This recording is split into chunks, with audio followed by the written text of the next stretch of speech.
نحمده ونصلي ونسلم على رسوله الكريم اما بعد فاعوذ بالله من الشيطان الرجيم بسم الله الرحمن الرحيم يا ايها الذين آمنوا ادخلوا في السلم كافة ولا تتبعوا خطوات الشيطان انه لكم عدو مبين صدق الله العلي العظيم۔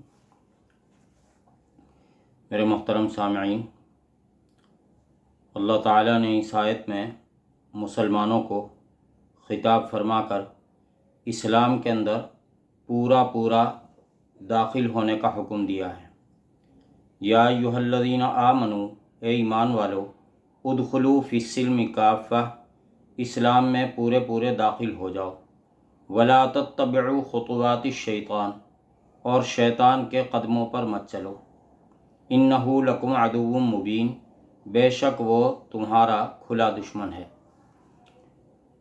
اس آیت میں اللہ تعالیٰ نے مسلمانوں کو خطاب فرمایا اور یہ بھی فرمایا کہ اسلام میں پورے داخل ہو جاؤ، اور یہ بھی فرمایا کہ شیطان کے قدموں پہ مت چلو۔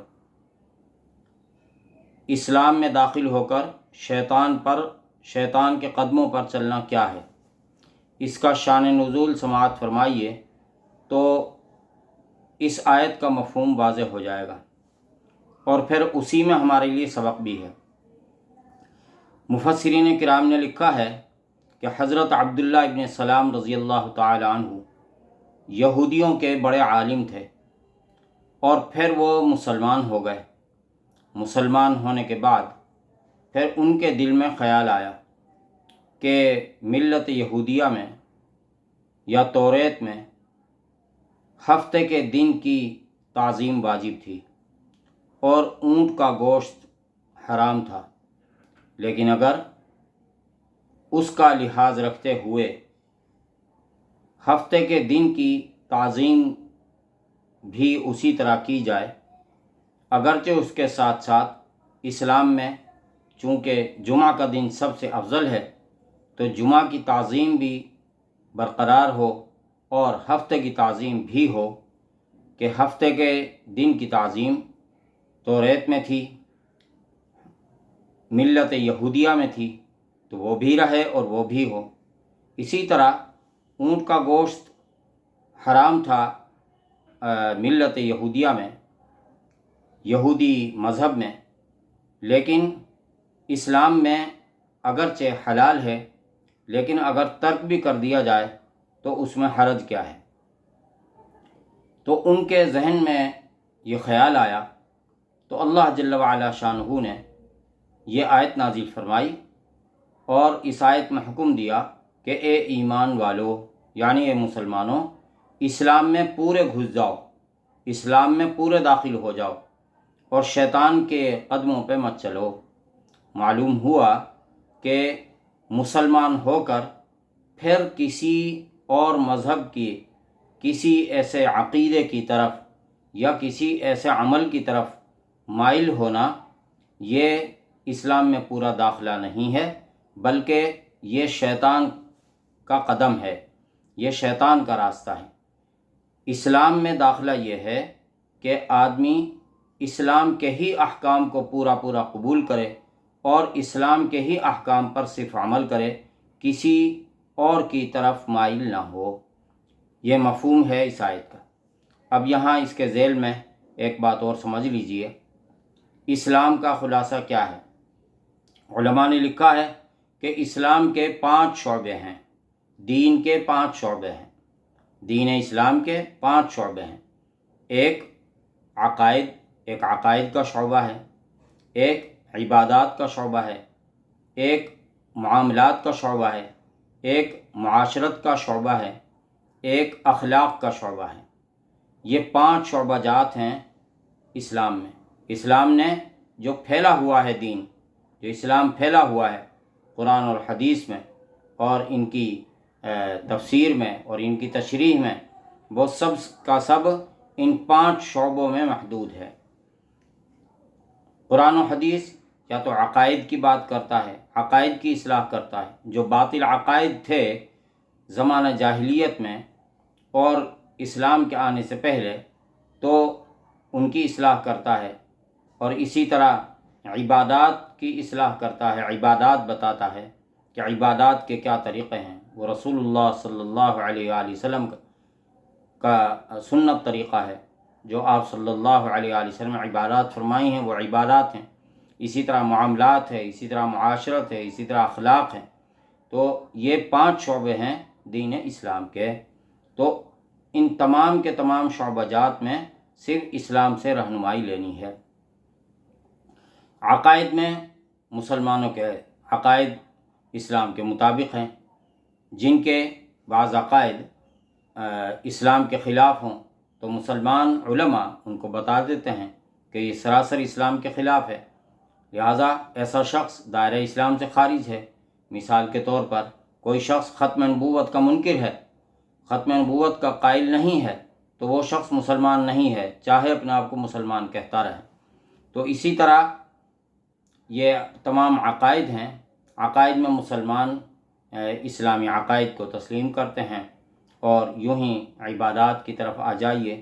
عبادات میں مسلمان جو ہیں عبادات وہی اپناتے ہیں جو رسول اللہ صلی اللہ علیہ وآلہ وسلم سے ثابت ہیں، جو آپ کی تعلیمات ہیں، جو آپ کا عمل ہے۔ اور معاملات اور معاشرت میں آ جائیے تو معاملات میں بھی ہمیں جناب اسلام کی پوری پیروی کرنی ہے، اسلام کی پوری پیروی کرنی ہے۔ معاملات میں دیکھ لیجئے آج کل بہت سے مسلمان سودی لین دین کر رہے، تو یہ نہیں ہے کہ جو شخص سودی لین دین کرتا ہے وہ کافر ہو جائے گا، لیکن اسلامی طریقہ نہیں ہے، وہ اسلام میں پورا گھسا ہوا نہیں ہے، وہ اسلام میں پورا داخل نہیں ہے۔ اسلام میں پورا داخلہ یہ ہے کہ سودی سسٹم کو چھوڑ دے، سودی لین دین کو چھوڑ دے۔ اسی طرح جتنے بھی گناہ ہیں، جو ان گناہوں میں جو مبتلا ہیں، تو وہ بھی پورے اسلام میں داخل نہیں ہیں۔ انسان کو کوشش کرنی چاہیے۔ اللہ تعالی نے فرمایا فاتقوا اللہ ما استطعتم، بس تم اللہ سے ڈرو جتنا تم سے ہو سکے، جو تم سے ہو سکے تم اللہ سے ڈرو۔ پوری بندے کو کوشش کرنی چاہیے تقوی اختیار کرنے کی، اللہ تعالیٰ سے ڈرنے کی، اللہ تعالیٰ کی نافرمانی چھوڑنے کی۔ تو معاملات کچھ اس قسم کے ہیں۔ اسی طرح میرے دوستو، ہمارے بہت سارے معاملات جو ہیں نا، وہ اپنی مرضی کے بھی ہوا کرتے ہیں، اپنی مرضی کے ہوا کرتے ہیں۔